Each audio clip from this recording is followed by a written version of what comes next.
Hello बाबुहरुको कहाँ हो? पोखरासम्म घुम्नको लागि जान लागेका ए राम हेलो बाबु राम्रोसँग आउने है।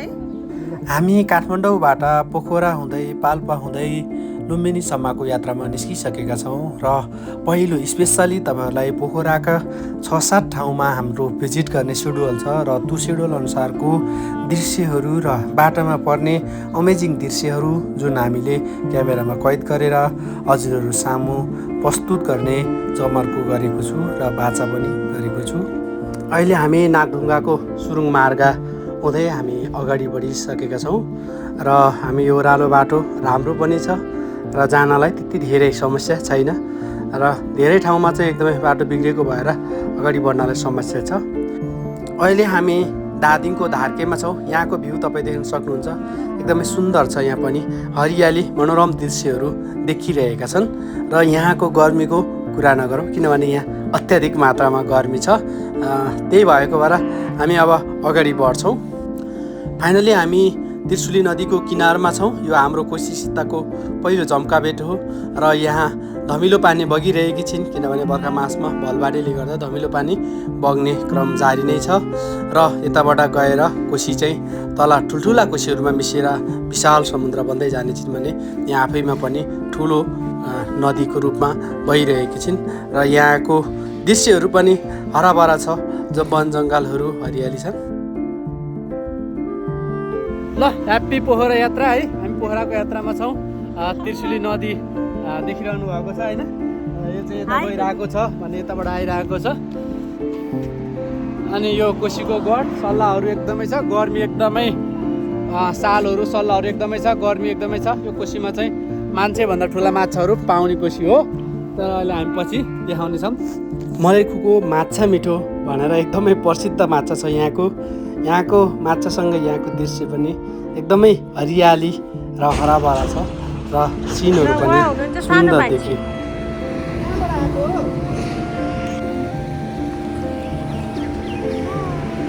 कहाँ पुग्यौँ हामी? कस्तो लागिरहेछ यात्रा? अब हामी ढिलो नगरिकन अगाडि बढिसकेका छौँ र प्रकृतिका बेजोड नमुनाहरू तपाईँहरू सामु मैले ल्याउने कोसिस गरिरहेको छु भने बाटोमा देखिने राम्रा दृश्यहरू, मनोरम भ्यूहरू सबै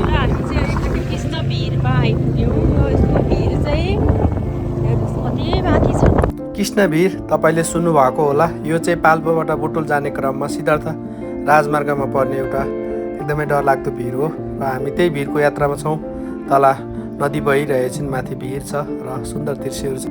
कतिपय भिडियोहरू मैले जस्ताको तस्तै हाल्ने कोसिस गरेको छु भने कतिपय त्यहाँको स्थानीय साउन्ड, हावापानी र त्यहाँको दृश्यहरूलाई मैले कुनै ग्लोरिफाई नगरिकन हाल्ने कोसिस गरिरहेको छु र काहीँको गर्नु नै पर्ने स्थिति हुँदाखेरि थोरै मिलाएर गरेको छु।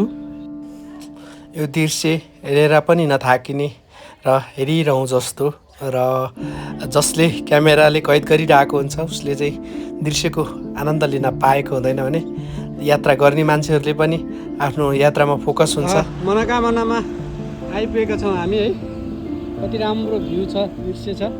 यहाँबाट मनोकामना केबल कार चढ्ने ठाउँ हो अनि म तपाईँहरूलाई देखाउन गइरहेको छु। मनोकामना म यहाँ पुज्न आइरहेको छु। मनोकामनामा चाहिँ अब यो घामले यो भिडियो केही आउँदैन है। तैपनि मनोकामना जान चाहिँ तल गएर टिकट काट्नुपर्ने रहेछ। अनि एकजनाको 770 टिकट चाहिँ बच्चाको लाग्दैन अरे। त्यही बुझेर आएँ म होइन, बाँकी पछि भनौँला है।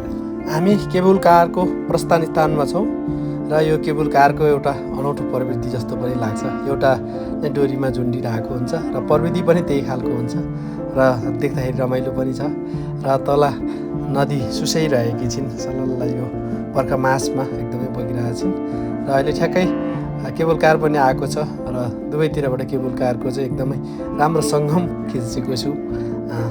अरू थप हामी चाहिँ मुगलिनमा आइपुगेका छौँ र अब हामी पोखराको लागि चाहिँ यहाँबाट छुट्टिन्छौँ। अहिले हामी मुगलिनमा पुगिसकेका छौँ र यहाँ चाहिँ दुईवटा वे छ। एउटा चाहिँ नारायणघाट जाने र त्यो बाटो हुँदै धेरै तराईको जिल्लाहरूमा जान मिल्छ भने अर्को चाहिँ पोखरा दमौली हुँदै जाने बाटोबाट हामी अगाडि बढ्नेछौँ। बाटो कस्तो सहज लाग्यो त। बाटो एकदम खत्तम छ, बर्बाद छ, धुलो त्यस्तै छ है। अनि गाडीहरूको चाप त्यस्तै छ, प्रेसर एकदमै एलर्जी हुने त्यस्तो छ, बर्बाद छ अहिले आजभोलि। तैपनि let's do enjoy, let's visit Pokhara. यहाँ दुईवटा बाटो छ र एउटा बाटो चाहिँ पोखरा जानको लागि यो दाहिनेपट्टिको बाटो छ भने यो बायाँपट्टिको बाटो चाहिँ नारायणघाट हुँदै धेरै ठाउँ पुग्नलाई, तराईका क्षेत्रहरूमा पुग्नलाई सजिलो हुन्छ भने यता पोखराबाट पनि पाल्पा हुँदै तपाईँ तराईको क्षेत्रमा पुग्न सक्नुहुने रहेछ।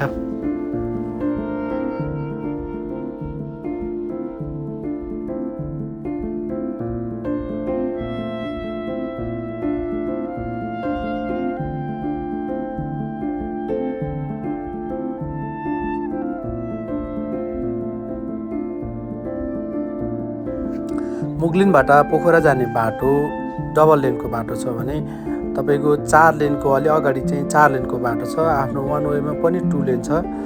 त्यो भएपछि चाहिँ एकदमै राम्रो स्मुथ बाटो भएको भएर तपाईँले त्यहाँनिर राम्रो स्पिडमा हिँड्न सक्नुहुन्छ र भ्यू पनि टाढासम्म देखिने भएको भएर यो बाटोमा राम्रो स्पिडमा हिँड्न सकिन्छ। म यति स्पिडमा हिँड्नुहोस् भनेर रेकमेन्डेसन गर्न सक्दिनँ, तर मैले 80, 90, 60, 70को स्पिडमा चाहिँ सबै बाइकहरू त्यहाँ चलेको देखेँ भने यो बाटो चाहिँ यति राम्रो, यो चाइनाले बनाएको बाटो। हामी फाइनल्ली डुम्रेमा आइसकेका छौँ र अब यहाँबाट पोखरा चाहिँ 65-66 किलोमिटर बाँकी छ भने दमौली चाहिँ 16 किलोमिटर बाँकी छ।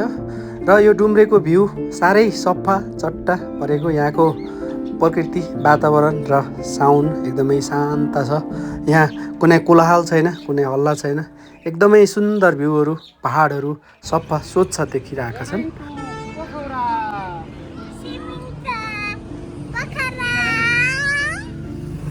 Hello, thank you very much.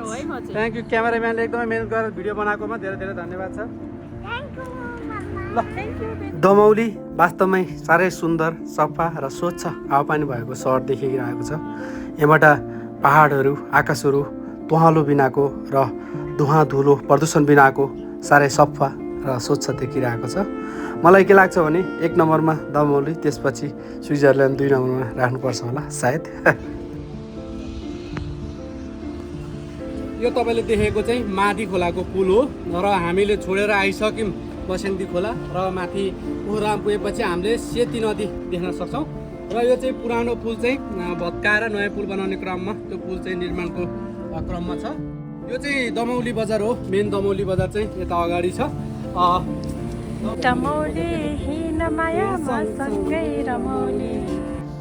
हामी दमौलीबाट यो माथि खोलाको पुललाई अवलोकन गर्दै यहाँको विशेष दृश्यहरूलाई विभिन्न कोणबाट भिजिट गर्दै हामी अगाडि बढेका छौँ। यो पुल साह्रै राम्रो र डिजाइनयुक्त बनाएको नयाँ पुल र यसमा पानीको बहाव पनि साह्रै राम्रो थियो र पहाडका डाँडा काँडा थुम्कीहरूले सजाएको यो माथि पुलको किनार हुँदै हामी पोखरातिर अगाडि लम्किसकेका छौँ।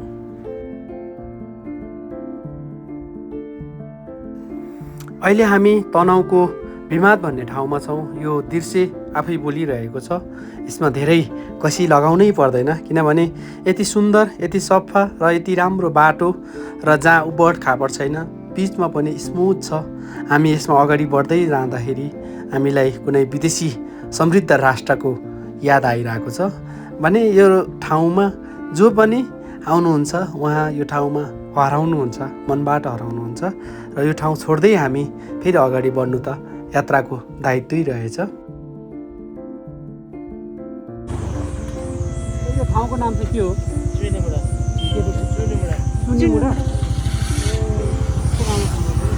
यो डाँडो चाहिँ के को डाँडो?